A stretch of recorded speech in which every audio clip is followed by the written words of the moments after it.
Pavasars ir mīlestības laiks, un tieši mīlestību kādu puisi no Francijas, kurš mīl cept kūkas, spēlēt klavierus un dziedāt, ir atvedusi uz Rīgu. Viņš iemīlējās latviešu meitenē un sāka cept franču kūkas Rīgā.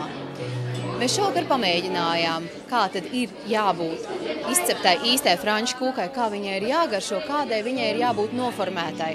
Par to arī nākamais stāsts.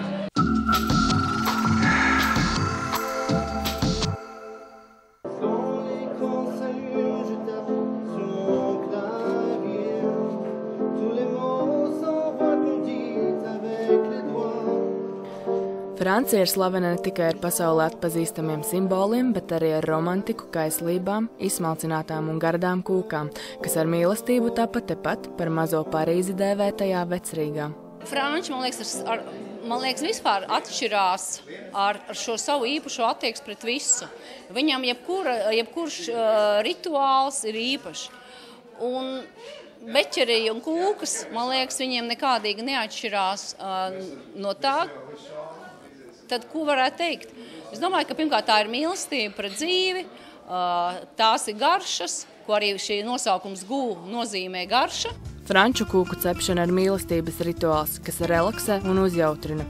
Kāda radoša francūža mīlestība ir pārvērtusies apaļās formas šokolādes kārumā, kura garšas noslēpums slēpjas tās pagatavošanas procesā.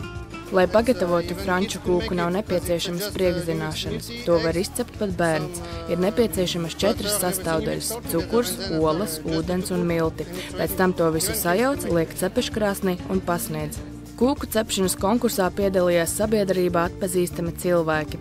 Lai arī visiem dalībniekiem sastāvdaļas tika dotas vienādas, tomēr garšas un noformējuma buķete atšķīrās. Te visas sastāvdaļas ir vienādas. Ir olas, cukurs, mandeļu milti un šokolāde. Īstenībā ļoti viegli un kolosāla lieta, teiksim, svētdienas rītos, lai iemācītu varbūt dēlam vai vīram un pa visu māju viss šī smarža ir tā kā viegli un ātri.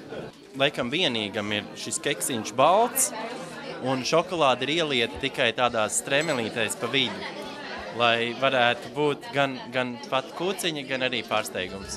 Maisīts, jauks un burts, virs franču garduma tika no sirds, atšķīrās vien prasmes un pieredze. Man vairāk ir attiecības ar kūkēšanu. Ja, es nodarbojos ar kūkēšanu, dažādu kūkēšanu. Ja, praktiski ir grūti, man tā liekas, uztaisīt tādu kūku, kur man negaršot. Ja taisa ēdienu un mīlestību, tad ēdiens sanāk garšīgs. Varbūt dažreiz nedaudz pārāk sāļš, bet garšīgs. Šī gadījumā pārsālīt nebija iespēja, jo sāls kā ingredients šeit netika piedāvāts. Varbūt pat labi vien ir, saldāka dzīve, pavasaris, saule, viss super.